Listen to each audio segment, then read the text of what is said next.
Langsung ke bab baru. Adab-adab meminta izin ketika berkunjung ke rumah orang. Adab-adab minta izin ketika berkunjung ke rumah orang. Ini berkunjung ya, rumah orang. Orang itu umum, siapa aja. Ya, orang itu siapa aja, baik keluarga kita atau orang lain. Dan yang pertama adalah meminta izin di sini adalah meminta izin agar boleh masuk ke tempat yang bukan milik orang yang meminta izin. Minta izin. Bolehkah saya masuk? Harus minta izin. Jangan apa? Jangan langsung nyelonong saja.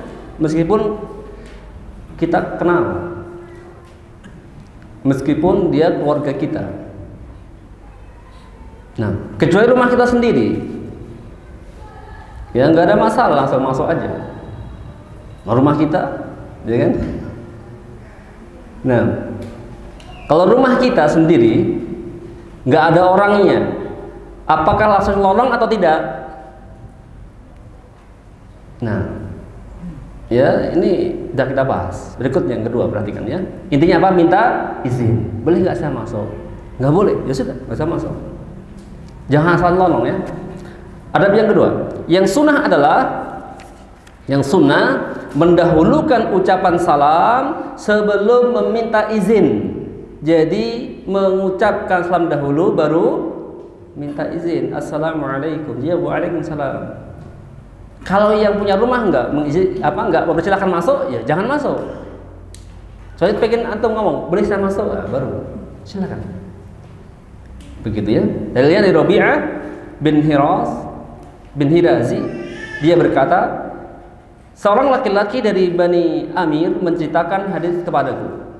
Annahu ista'dzana 'ala Nabi sallallahu alaihi wasallam wa huwa fi baitihi faqala a'aliju. Faqala Nabi sallallahu alaihi wasallam li khadimihi ukhruj ila hada fa'allimhu al-isti'dzan. Faqul lahu qul assalamu alaikum adkhul. Bahwasanya dia meminta izin untuk masuk kepada Nabi Shallallahu Alaihi Wasallam ketika beliau sedang berada di rumah beliau. Maka dia berkata, apakah saya boleh masuk? Orangnya datang langsung begini, bolehkah saya masuk? Maka Nabi bersabda kepada khadimah, pembantunya, keluarlah kamu, ya temui orang itu yang kita minta masuk rumah itu. Lalu ajarkan kepada dia cara minta izin memasuki rumah seorang. Qul, ucapkan ke mereka, ke dia, assalamualaikum. Ucapkan, ajar ke mereka, itu apa? Assalamualaikum, adkhulu. Apakah boleh saya masuk? Nah, ini hadis yang sahih, rawahu Ahmad, Abu Dawud, dan lafaz ini adalah riwayatnya Abu Dawud. Syalbani berkata sahih. Nah, poin yang ketiga, hendaklah orang yang meminta izin berdiri di posisi sebelah kanan atau kiri pintu. Lihat, perhatikan ya. Hendaklah orang yang meminta izin berdiri di posisi sebelah kanan atau sebelah kiri pintu dan tidak di depan pintu persis, sehingga matanya tidak melihat sesuatu pun yang ada di dalam rumah. Karena tuan rumah tidak suka seseorang melihat perabot rumahnya. Dan meminta izin untuk masuk ini disyariatkan demi menghindari pandangan tersebut. Nah, jadi ini adalah hikmah ya. Jadi kalau untuk pintu itu jangan langsung di depan pintu, tapi di mana? Sebelah kiri atau sebelah kanan pintu. Sampai orangnya membuka. Buka baru menghadap ke orangnya. Baru bilang apa? Boleh saya masuk, begitu. Pahamnya apa faidahnya? Dan minta izin untuk masuk ini disyariatkan demi menghindari pandangan tersebut. Pandangan apa? Melihat apa yang ada di perabot rumahnya. Ini adab. Ini apa? Bab masalah apa? Adab. Jangan langsung depan pintu, tapi samping kiri atau sebelah kanan pintu. Kalau membelakangi bagaimana? Enggak ada masalah, labas. Nah, berikutnya poin yang keempat, Haram bagi seorang melihat-lihat di dalam rumah ya orang lain tanpa seizinnya. Ketika bertamu diizinkan masuk rumah, oke, masuk rumah. Tidak boleh melihat-lihat dalam rumah, dilihat terus di mana, dilihat ini kordennya bagus di mana belinya, ini AC-nya kok mati, oh nggak diservis dulu, ini dipandang terus, ini keramiknya kena. Ya, nah, nggak boleh, sudah, nggak boleh pandang seperti itu. Ya, kecuali minta izin dahulu. Saya minta izin ya lihat barang yang ada di rumah ini misalnya. Baru silakan. Saya minta izin ya. Misalnya ada barang unik di rumah seorang itu ya. Apa barang unik itu biasanya? Apa yang unik? Terus. Di rumah orang itu yang unik itu apa biasanya? Guci unik ya. Ya udah. Ini gucinya kok begini. Minta izinnya boleh nggak lihat guci ini? Boleh, silakan. Ini baru kita lihat. Kalau enggak, jangan. Ya. Atau apa hiasan apapun. Lu bisa pedang-pedangan, bisa pedang kok bagus ya. Boleh enggak saya pegang?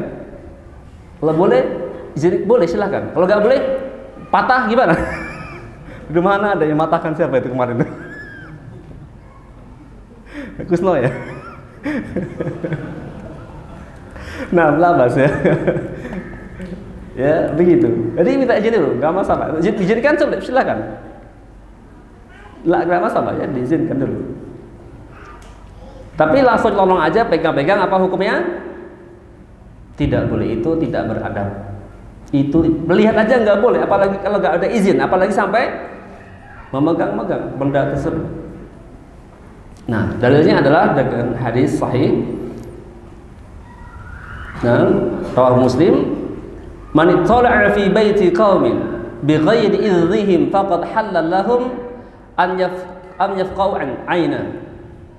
Barang siapa yang melongo atau melihat-lihat di rumah suatu kaum tanpa izin mereka, maka halal bagi mereka untuk mencongkel matanya.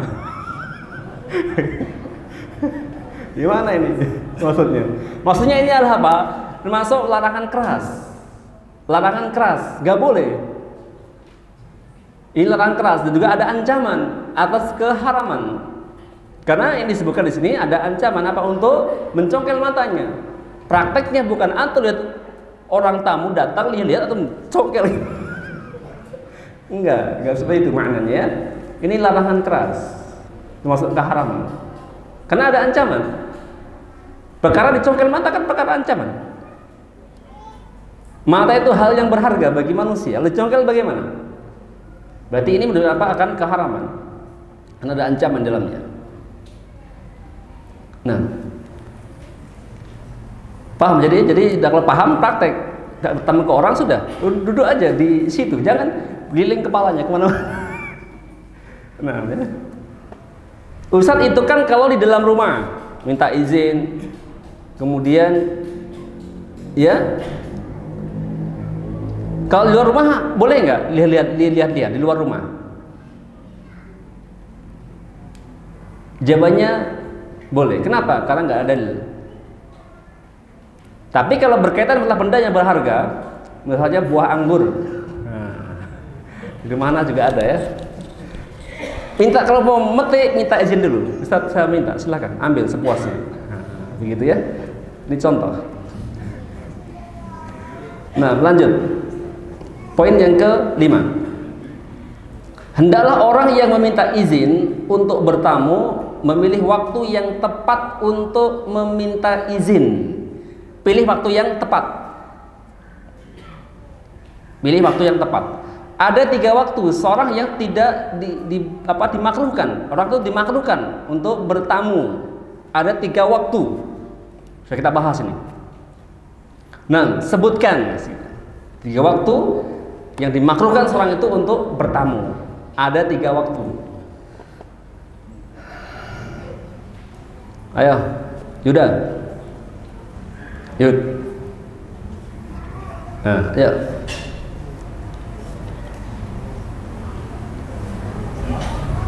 Yang pertama, waktu sebelum subuh. Subuh ya ke masjid. Yang pertama sebelum subuh. Sebelum subuh di pintu. Assalamualaikum. Ini hukumnya makruh. Yang kedua, setelah salat Isya. Ini antum bertamu lah pada Isya. Nah, yang ketiga, waktu qailulah, waktu tidur siang. 3 waktu ini dimakruhkan. Ingat, ya, selain waktu itu berarti apa? Boleh, nggak ada masalah. Kecuali diundang. Diundang ya sudah. Pada Isya ke rumah saya ya, ngapain Ustaz? Makan nasi Arab atau makan Arab. Apa makan Arab itu? Kurma, kismis, jadi itu aja sudah. Nah, ya. Atau janjian dahulu, janjian. Boleh saya ke rumah? Boleh. Sudah datang ke rumah ya. Poin yang keenam. Hak meminta izin itu 3 kali. Hak meminta izin itu 3 kali. Jika diizinkan, maka boleh masuk. Dan jika tidak diizinkan, maka pulanglah. Boleh saya masuk? Nah, dia diam. Boleh saya masuk? Diam. Boleh saya masuk? Diam lagi. Udah pulang aja. Jangan nunggu diusir. Udah pulang aja lah. Nah, ya, haknya itu minta izin berapa kali? 3 kali saja. Dengan dalil hadis sahih ya. Rawal Bukhari juga Muslim. Idza sta'dzana ahadukum salasan falam yu'dzan lahu falyarji'. Apabila salah seorang dari kalian minta izin sebanyak 3 kali tetapi tidak diizinkan baginya, maka hendaklah dia pulang. Jika orang yang minta izin itu mengira bahwa suaranya tidak didengar, maka menurut suatu pendapat dia tetap harus pulang berdasarkan zahir hadis ini. Tetapi menurut pendapat lain, dia boleh menambah permohonan izinnya hingga dia yakin bahwa suaranya telah didengar. Nah, berarti di sini tadi kembali ke bab yang kedua ya. Sebelum kita minta izin ke rumah orang, apain dulu? Mengucapkan salam, assalamualaikum. Nah, kemudian baru minta izin. Boleh saya masuk? Berapa kali? 3 kali. Ini pun juga dibawa dikiaskan kepada seorang yang mengetuk pintu seseorang. Ada kias sana ya. Minta izin juga ketuk pintu, maknanya tak izin. Bertamu kan? Berapa kali ketuk pintu itu? Sebanyak 3 kali. Nah, poin ketujuh ini penting ya. Apabila tuan rumah berkata kepada orang yang meminta izin atau bertamu, tamu di rumah, ke rumah ya, yang tuan rumah bilang, pulanglah, maka dia harus pulang ya. Maka kalau bertamu itu jangan lama-lama. Adabnya lihat di bahasa yang bab pertama ya. Bertamu itu sunnahnya tidak boleh lama-lama, nggak boleh. Tapi jika tuan rumah itu mengusir, bahasanya mengusir ya, jika pulanglah gitu. Maka harus apa? Harus pulang. Maka sebelum diusir jangan lama-lama, pulang duluan. Nah ya, ini sudah kita bahas kalau salah ya. Sebagaimana berdasarkan firman Allah Ta'ala surah An-Nur ayat 8, wa in qila lakum murji'u farji'u huwa azka lakum. Dan jika dikatakan kepadamu kembalilah, maka hendaklah kamu kembali, itu lebih suci bagimu.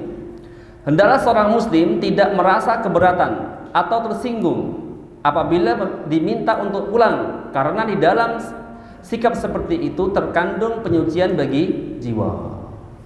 Jadi kalau disuruh pulang, tidak boleh tersinggung. Wah, ini baru datang. Ya,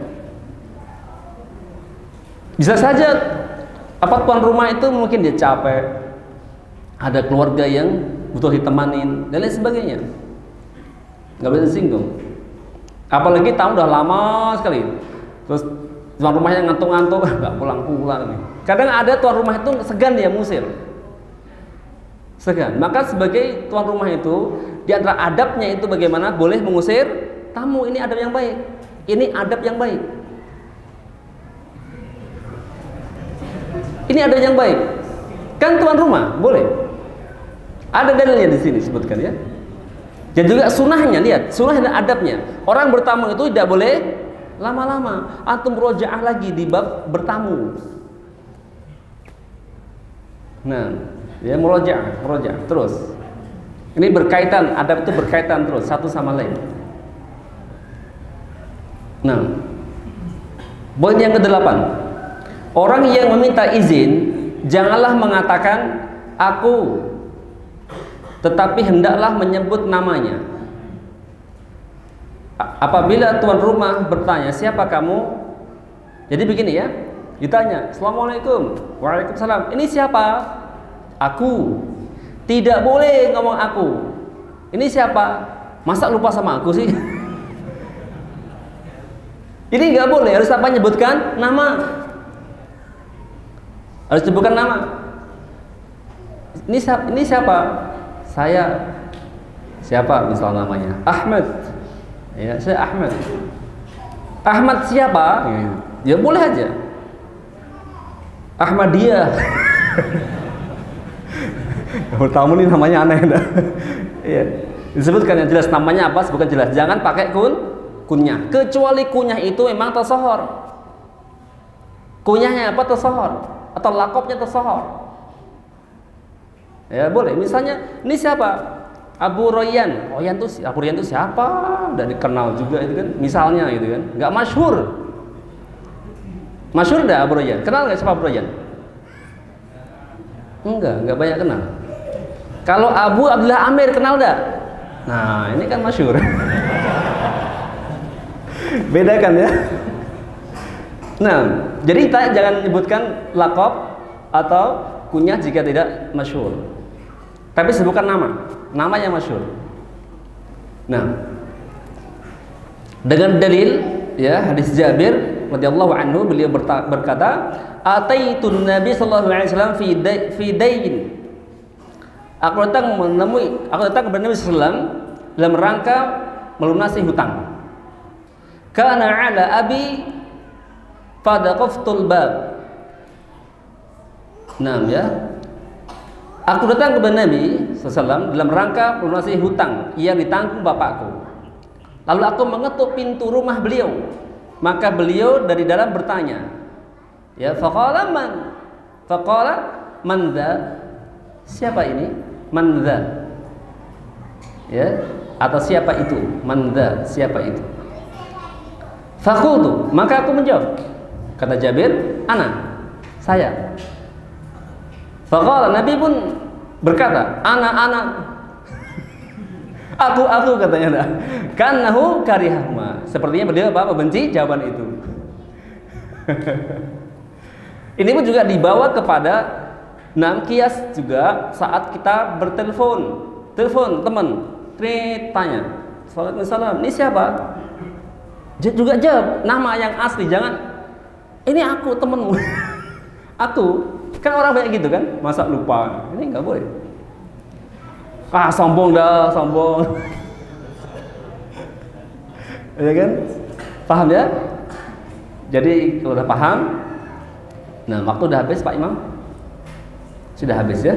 Cukup insyaallah kita akhiri. Kajian kita insyaallah lanjut kembali pertemuan berikutnya. Antum murojaah terus ya. Biar ilmu itu mungkin kemudian bisa mengamalkan ya. Inti kita belajar itu untuk diamalkan. Doa penutup kafaratul majelis. Subhanakallahumma bihamdika asyhadu an la ilaha illa anta astaghfiruka wa atubu ilaik. Wassalamualaikum warahmatullahi wabarakatuh.